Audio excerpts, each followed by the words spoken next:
Welcome back to The Explainer, everyone. I am so glad you're here today because we are diving into something deeply unsettling, yet absolutely crucial to understand. We spend a lot of time on this show breaking down complex data and looking at historical events, but today we're shifting gears. We're turning our focus to the human element, specifically the dark secrets that have literally haunted communities for decades. We're pulling out the files on mysteries where the trails went completely cold, leaving behind nothing but echoes and unanswered questions. These are the cases that authorities just couldn't crack, cases where the truth seemingly vanished into thin air.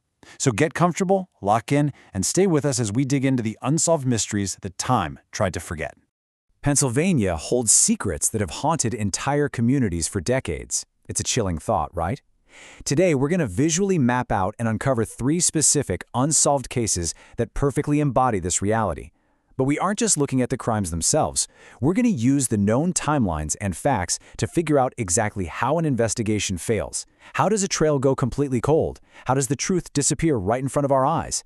As you'll see, these are cases where the system simply moved on, but the communities, and especially the families, never could.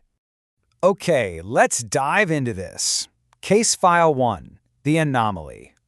We're starting off in Economy, Pennsylvania.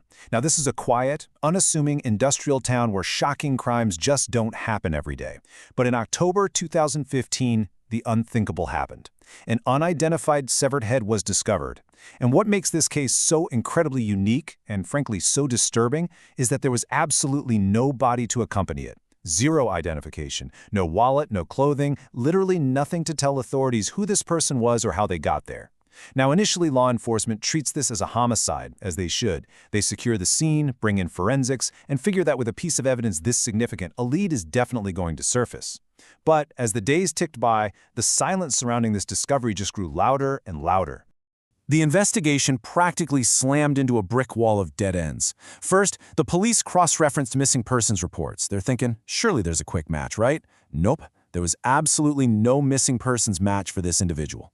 So they pivoted to the science. They extracted DNA, ran it through every available database, just praying for a ping. And again, absolutely nothing. No DNA hits anywhere. Because of these massive systemic dead ends, the timeline just dragged on. Months passed with zero new information. All that initial momentum completely vanished, and the case went ice cold. To this very day, this is still listed as an open investigation. It's just sitting in a file waiting for a break that hasn't come. Now, let's pause for a second, because we really need to look at the psychology and the mechanics of a crime like this. Why does this specific detail matter so much? Well, because this wasn't an accidental death, and it almost certainly wasn't some crime of passion committed in a fleeting moment of rage. Severing a head requires very specific knowledge, clear intent, and access to the right tools. The person who did this knew exactly what they were doing. It was a highly calculated act. And that calculation? It means someone went to immense lengths to hide this person's identity from the rest of the world. Which brings us to the ultimate question for this case. Who is choosing silence? Because the harsh reality is, someone, somewhere, knows who this person was. Someone knows exactly what happened in Economy, Pennsylvania back in October 2015, and they are actively choosing to keep that secret. It's terrifying. But as chilling as an unidentified discovery is, there's a totally different kind of horror when a known person simply vanishes from existence. So let's move from a case of an unknown identity to a mystery where a very real, very loved person disappeared without a single trace. Case File 2, The Vanishing. We're stepping back in time now to the bitter cold winter of 1980. Now, while our main focus is on Pennsylvania, the tragic case of 15-year-old Rachel Garden out of New England perfectly illustrates how a person can just vanish without a trace, and it's a heartbreaking reality shared by so many Pennsylvania families too. In December 1980, Rachel told her family she was heading out to spend the night at a friend's house, just a completely normal, everyday teenage plan. Later that same day, she's officially spotted at a market in Newton buying a pack of cigarettes. And guys, that transaction at the market, that is the absolute last confirmed sighting of Rachel Garden. The timeline literally just stops right there. No further sightings, no phone calls, nothing. 46 years later, she is still missing. Her family has been living in this agonizing state of suspended animation for nearly 5 decades, just relentlessly searching for answers. Now, what's really interesting about this is that the initial investigation immediately hit a massive red flag. Listen to this discrepancy. Rachel told her parents she was staying at a specific friend's house, but when the police talked to that exact friend, The friend completely denied having any plans with Rachel whatsoever. This right here is the pivot point of the entire mystery. Was Rachel covering up something else she was planning to do that night? Or was the friend hiding something? I want you to really ponder this for a second. Was it a deliberate lie to cover her tracks, or simply a memory lapse from a teenager? When local authorities realized Rachel was actually gone, they jumped into action. They conducted massive local searches. They interviewed everyone they could find. They plastered posters on every telephone pole and storefront in town. But this glaring discrepancy between Rachel's story and her friend's denial just hung like a dark cloud over the whole case. And despite all those boots on the ground, despite all the intense community awareness, the search yielded absolutely nothing. She had vanished. So, without a crime scene and without a body, law enforcement had no choice but to rely entirely on theories. Was she a runaway who just wanted to start fresh? Was it a crime of opportunity, maybe a kidnapping by a stranger on a bitterly cold day? Or was it foul play by someone she actually knew? The police explored every single one of these avenues, but here is the most devastating fact of all: zero evidence, none. For 46 years, her family has kept this case alive in the media and in their hearts, but the physical evidence to back up any of these theories simply does not exist.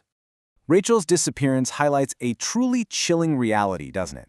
The most dangerous moment in our lives is often in that quiet window when no one is watching. It's not always a high-profile, noisy event. Sometimes, people are just lost in the silent spaces between where they are and where they're going. But what happens when the crime isn't quiet? What happens when a case is highly publicized, heavily scrutinized, and it still completely fails? Let's move on to our third and final mystery to see how this builds into an entirely different kind of tragedy. Case File 3, the Spotlight Failure. And this brilliantly illustrates exactly what we're talking about. We're moving to 1977 and looking at the deeply tragic case of 25-year-old graduate student Sigrid Stevenson. This case is basically the textbook anatomy of how a cold case happens. Initially, this was a massive, high-profile investigation backed by huge resources. They had active, highly workable leads. They even had known suspects dead in their crosshairs.